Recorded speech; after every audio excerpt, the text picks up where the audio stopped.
Lord Krishna was born in a jail cell, but his divine powers enabled his escape to the idyllic and pastoral Gokul, where he was raised by Yashoda and Nanda. He was a mischievous child, and adorably so. One day, Yashoda found little Krishna eating dirt. "Are you eating dirt, Krishna?" "No, Ma, I'm not." "I don't believe you," she said. "Open your mouth and show me." The little cherub opened his mouth, and what Yashoda saw within his mouth was truly amazing. She saw the entire universe. The sun, moon, stars, entire galaxies. She saw the whole world. Her own little village, her life, her past, her future. Her little boy contained worlds. I became a grandmother on Monday. And our little boy, yet unnamed, contains worlds.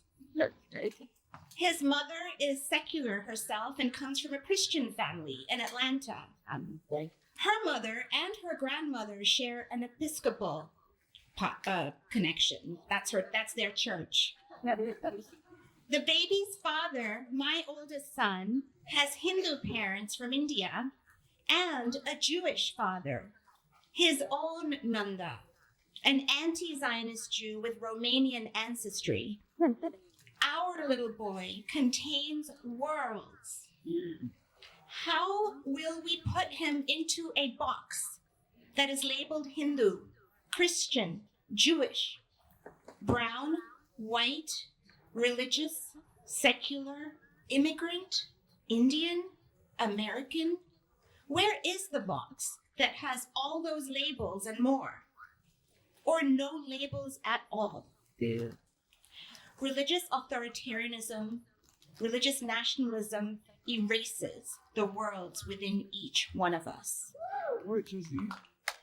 And within our children and our precious grandchildren. Whether it is the Hindu nationalists from my country of birth, whose divisive and bigoted views cleave communities throughout India and the diaspora, whether it is those that support the funding and arming of the apartheid state of Israel currently perpetrating a genocide, whether it is those that support our own homegrown nationalists and authoritarians currently targeting Somalis, Afghans, Palestinians, Indians, and so many other immigrant communities, as well as dissenters. The best way for us, all of us, to resist is to hold our little ones tight and honor them in their entirety, honor the worlds within them, and utterly refuse to be divided from each other. The Vishnu Sahasranama, which is part of the Mahabharata, lists 1,000 names of Vishnu, and it has this line: just as all raindrops that fall from the sky end in the ocean, so do all salutations to all gods reach Lord Krishna. The same notion occurs in a Sufi chant. The ocean refuses no river. Your ocean refuses no river. Om Shanti. Thank you so much for this invitation, Henry. I feel embarrassed speaking before Ruth because really the star of the show. Bismillah ar-Rahman ar-Rahim. Let us exist in hope, for every shadow is proof of light. Let us, as our heroes and models did, be for love, justice, and truth. Let us build our relationships with each other and the powers we hold dear, and not make space for the idols that divide us, the idols of race, capital, gender, ability, and so many more that we hold in our hearts. Let us be so strong for justice that we part the seas that we cross, and make music and joy on the other side. Let us be so loving to one another that the stars dance around the moon just as we dance around the beloved. Let us speak for truth so loudly and clearly that even after our deaths, those who will follow us will have no choice but to speak it too. We will be somebody's ancestors someday. Let us not be timid with our words and truth. If we stand against genocide, let us not make it conditional or after the fact. Let us pull from our deepest cores to be the trees that shade, that stand strong for protection, that bend around new realities, and will never give up who and what they are in their deepest sense and in their seeds. Amen. Amen. Hello. They're still there. It's been quite a day. It's been quite a conference. And I would actually like to ask first for a round of applause for Chloe Breyer, the staff and the board of the Interfaith Center of New York. So first of all, I just want you thank the ICNY. I want you to congratulate yourself and your neighbor for being here, for making an all-day commitment to change, for being committed not just to resistance, but to resistance against authoritarianism. I have a big secret. It's not going to be easy.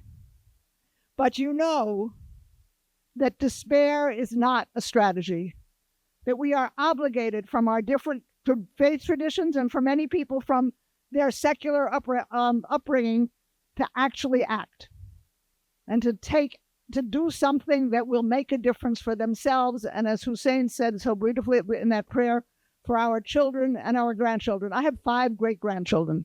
When people ask me what motivates me to do this work, I just show them the pictures on my phone. I want to say a word about myself. Am I here because I'm a co-chair of the board of the Interfaith Center of New York with the Reverend Fred Davey, who is back there, the other co-chair. He and I have been making trouble together for, I think, 40 years. Well, I am the co-chair, but that's not why I'm here.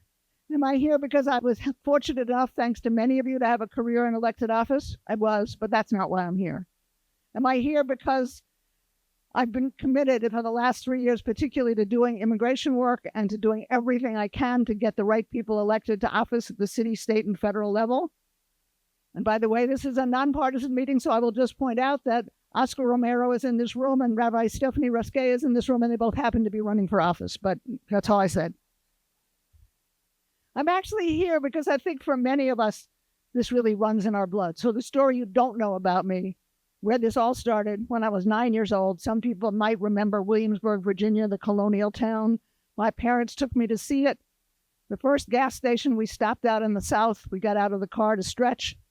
And as you're not surprised to any of you, there was a sign that said white fountain and colored fountain. And I looked at it and I said, what's that all about? And my mother said, get in the car, I'll tell you later. And I stamped my foot and said, no, tell me right now. And so I'm saying to all of you, it does run in your blood. Acknowledge that, feel it, and be sure when you are thinking about what you are doing. This is one of my prompts for the next 10 minutes. I want you to think about what you will say when those children or grandchildren or great-grandchildren ask you where you were when our country was being taken over by fascism. Where did you stand and what did you do? There's no more important question to be able to answer. I come from a tradition, from the Jewish tradition, which has a slogan that I'm sure all of you have heard, which is Tzedek, Tzedek Tirdof, justice, justice you shall pursue. The word I want you to focus on is the word pursue. It's not about creating justice, which we would love to do. It's not about enjoying justice, which we would be delighted to do. It's about pursuing it. That means constant and continuous effort of the type that was talked about all here today for what we have to do. And so that's why I want to make another point about this conference. We are not here because the President of the United States, I loved what somebody said before, the orange person from Queens, because the President of the United States is using drones to kill people without an authorization of war. We are not here because the President of the United States is issuing pardons and taking legal action as if the Department of Justice belonged only to him. We are not here because the President of the United States has announced in the last 48 hours that it is his intention to pursue every single New Yorker and every person with a green card to try to make them prove whether or not they have a right to stay in this country. And in that process, he referred to all of the people from Somalia as garbage. We are, of course, here because all of those things are happening. But we are here because what he is doing writ large is backsliding democracy into authoritarianism. And we did not get a better definition of that than from Ruth Ben-Ghiat this morning. I'm just going to repeat it. It is the exercise of executive and personal power for individuals to the detriment of others. It is the rights of many being restricted for the uncontrolled freedom of a few to do what they want with impunity. That is what is happening. And as important as those individual efforts are in doing what you're standing against war and for immigrants and against pardons, what we need you to do as you go back and plan to take these steps is to find the places. Sometimes it's in your own families. Sometimes, as we all heard today, it's in our faith communities, to tell people that there's a bigger danger here. And what is at danger is democracy. And some of us have lived a very long time, and we've seen ups and downs of democracy and thought we were energetically involved in various fights for civil rights or against the war. This is different. In my judgment, this is different. This is a real threat to the future of a country with hundreds of mistakes that's nevertheless stood for democracy and been a home for people of all faiths and managed to continue that tradition for several hundred years. It is under threat, which is why we are all needed, excuse the pun, to be the messengers that go and take this back to every place that we can, where we can speak and where we can make a difference, to do all of the things that you heard about doing. Now, I was going to review a lot of them, but it was just brilliantly done in the town hall meeting, so I can do it very fast. You can contribute to the Interfaith Center of New York because we're continuing this work. You can join up with Hands Off. You can do mutual aid, which is critical. You can carry a whistle. I want to say maybe most of you will never get to use that whistle, but if it's in your purse or in your pocket, then every time you take it out, you can say to whoever you're standing with, you know why I have this whistle? I have this whistle because it's not unlikely that there could be masked people working for my government who are rounding up people and detaining them and deporting them without authority. And I want to be able to blow a whistle if that happens. If you tell that to other people who see the whistle in your pocket, you will be doing the job whether or not you, God forbid, ever see an ICE agent picking up somebody on the street. So I do want you to think about what you will tell those children and grandchildren. I do want you to, I have to say a special shout out for David Greenberg. For those of you who lived through the decades that I've lived through, read the John Lewis book. It's for me a story of my life. And for those of you who didn't see it, my letter bracelet here has the only words that you need. Make trouble. That is what John Lewis told us to do. Make trouble. Make good trouble. So, do all of those things. Here's one thing you can do that you haven't thought of that will really be disruptive in your life. Everyone in this room has a phone. Don't take it out, please. Set your phone. Pick your time of day. 10:30 in the morning, 4:30 in the afternoon, 8 in the evening. Set your phone for a daily alarm. Let it embarrass you. It will happen at all kinds of odd moments, and all you need to say is, this is to remind me that I needed to take an active resistance today against the creep of authoritarianism. Just let it go off. If nobody is around, let it remind you that there's probably something else you could do on that day. And if someone is around, all the better. It's just a quick excuse me, but this is to remind me that I'm here and I have a greater purpose because I'm trying to save democracy. So that's about it.